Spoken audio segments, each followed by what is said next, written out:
Good morning, students.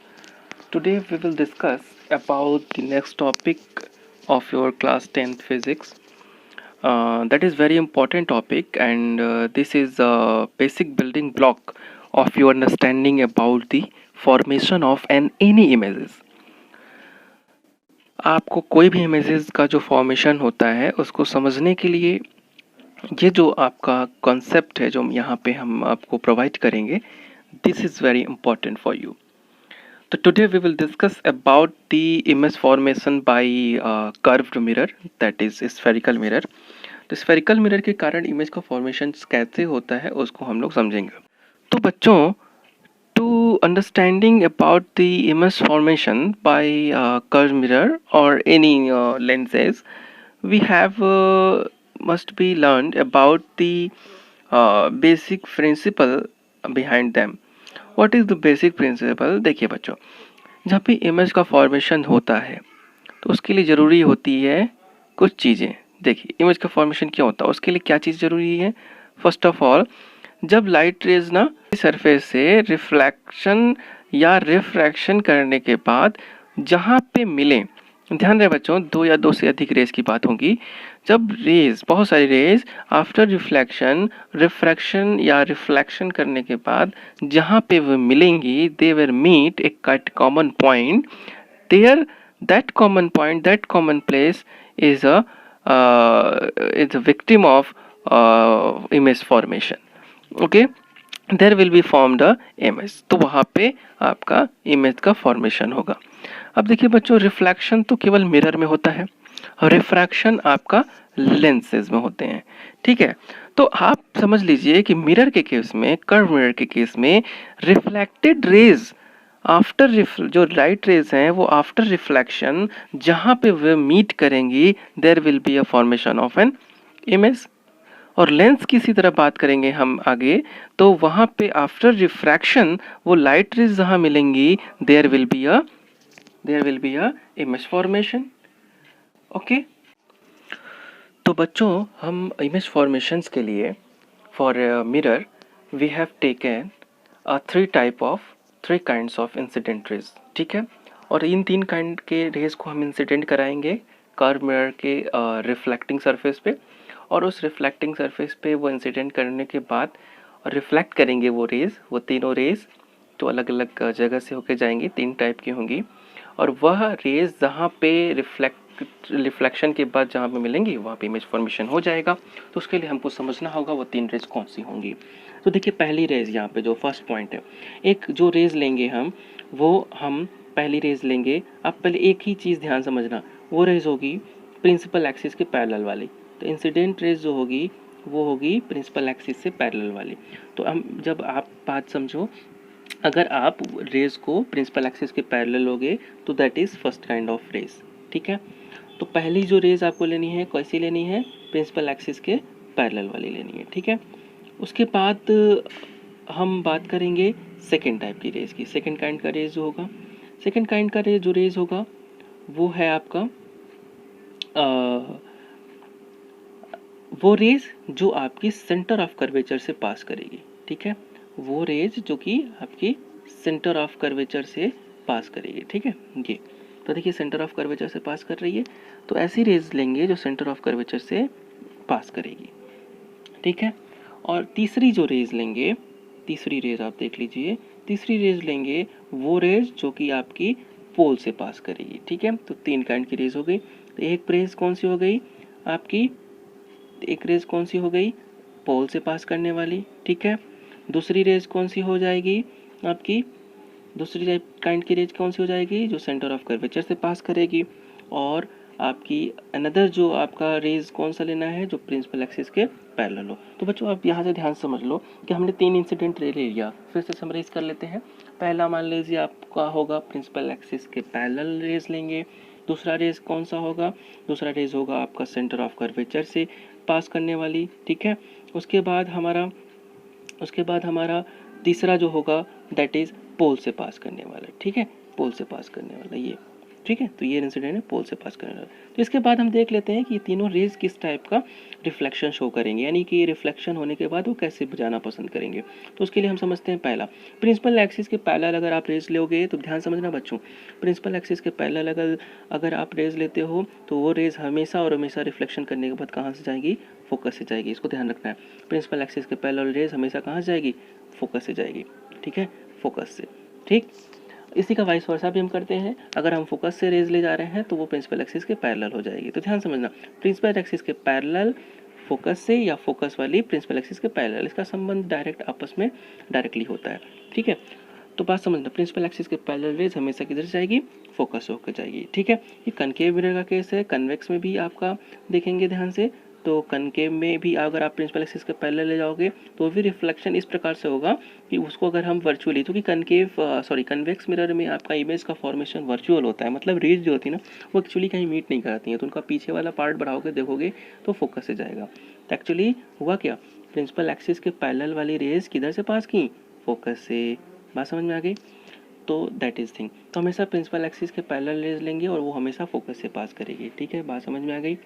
Second आपकी बातें हैं, सेकेंड रेज हम ले रहे हैं प्रिंसिपल एक्सिस के थ्रू। ठीक है, तो प्रिंसिपल एक्सिस के सेंटर ऑफ, प्रिंसिपल एक्सिस पे जो सेंटर ऑफ कर्वेचर है, जो पॉइंट है सेंटर ऑफ कर्वेचर, वहाँ से हम लाइट रे लेंगे।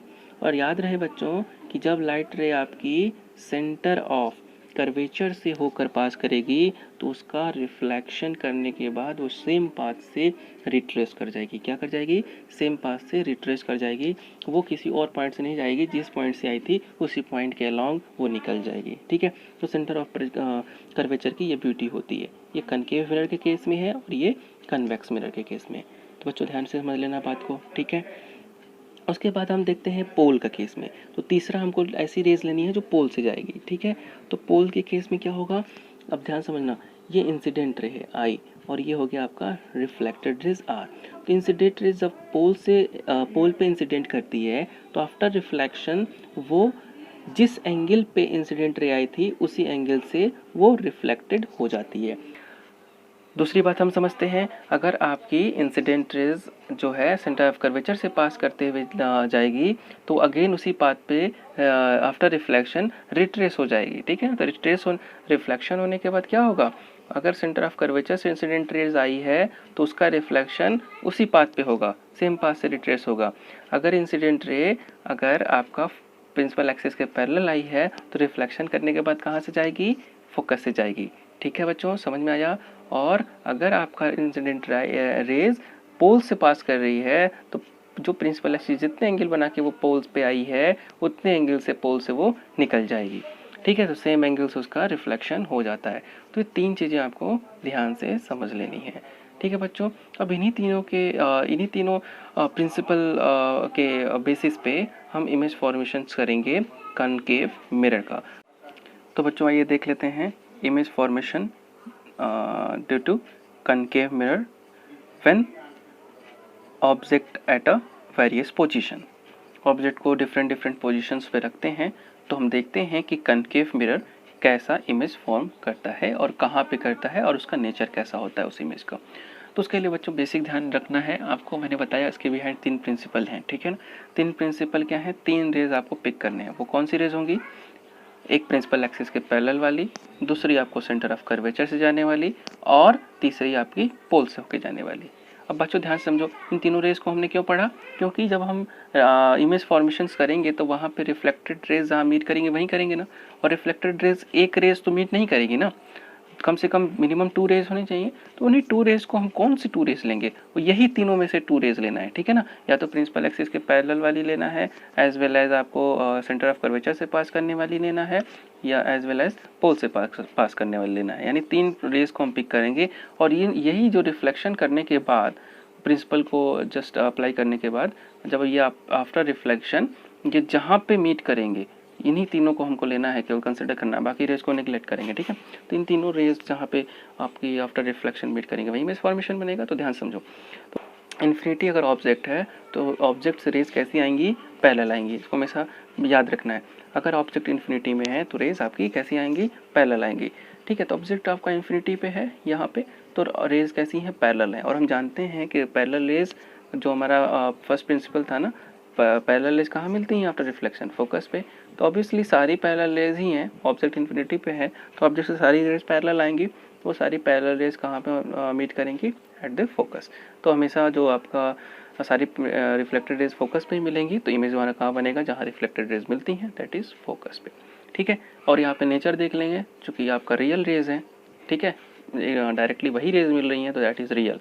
और इन्वर्टेड मतलब कि जो इनका ऑब्जेक्ट का जो साइज़ होगा वो आपका उल्टा बनेगा, इमेज जो होगा उसका उल्टा बनेगा, ठीक है। और साइज़ देखिए इमेज इसका जो होगा हाईली डिमिनिश्ड होगा, मतलब बहुत ही छोटा, बहुत ही पॉइंट साइज का बनेगा, ठीक है।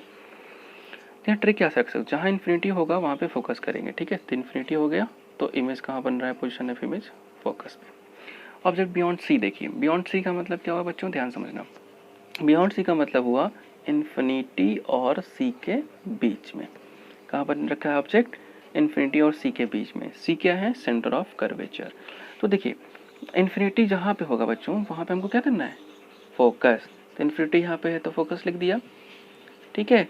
और सेंटर ऑफ कर्वेचर जो होगा वो centre of curvature as it is होगा, ठीक है। तो ध्यान समझो, बियॉन्ड जो सी है यानी इन्फिनिटी और सी के बीच में अगर ऑब्जेक्ट है तो उसका पोजीशन ऑफ इमेज कहाँ बनना है, focus and centre of curvature के बीच में। तो यानी बस समझ लो कि अगर ऑब्जेक्ट इन्फिनिटी और सी है तो इमेज हमेशा क्या बनना है, इन्फिनिटी को एफ कर देंगे और सी को सी रहने देंगे। जहाँ पे सी होगा सी ही रहेगा, मतलब सी को चेंज नहीं करेंगे, और इन्फिनिटी जहाँ रहेगा इमेज वाले फॉर्म में उसकी जगह पे फोकस कर देंगे। बात समझ गए।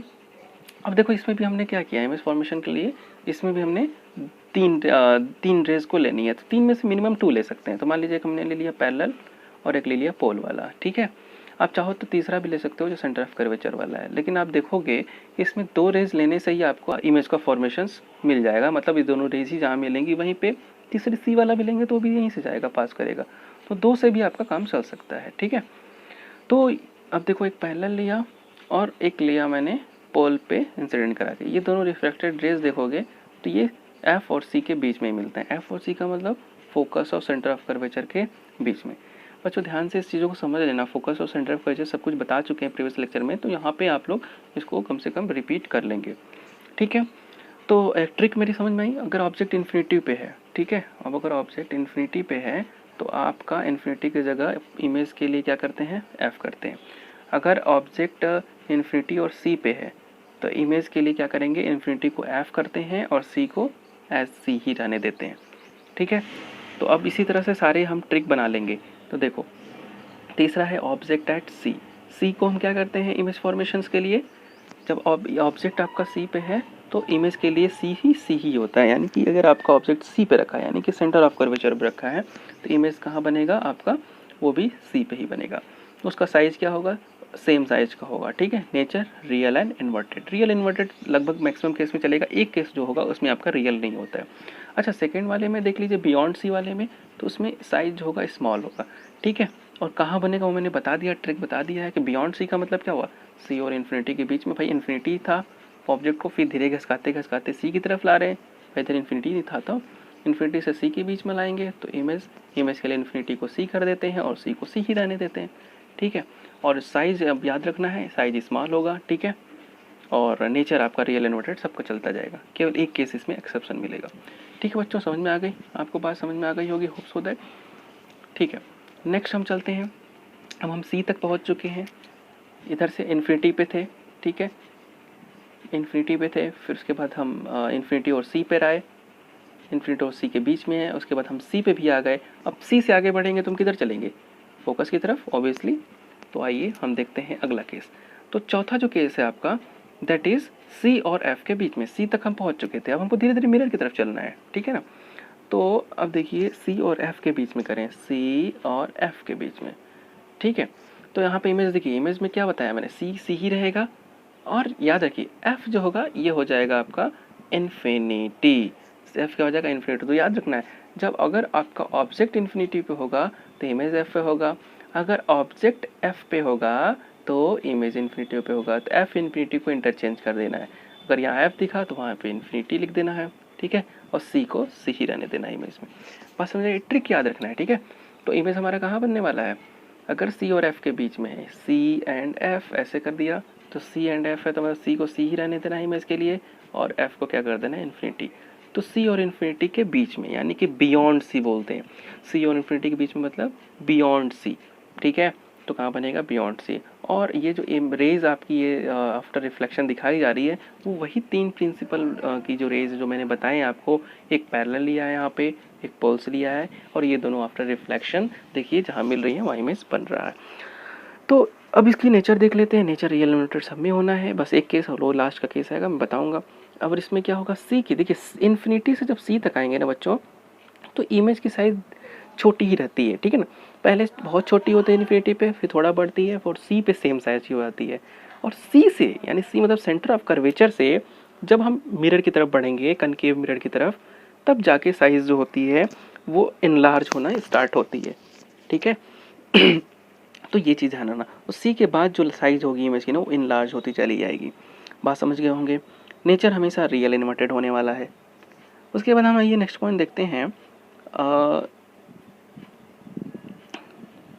ऑब्जेक्ट अगर एफ पे है तो बच्चों सिंपल सी बात, एफ को हम क्या लिखते हैं इमेज के लिए, इन्फिनिटी।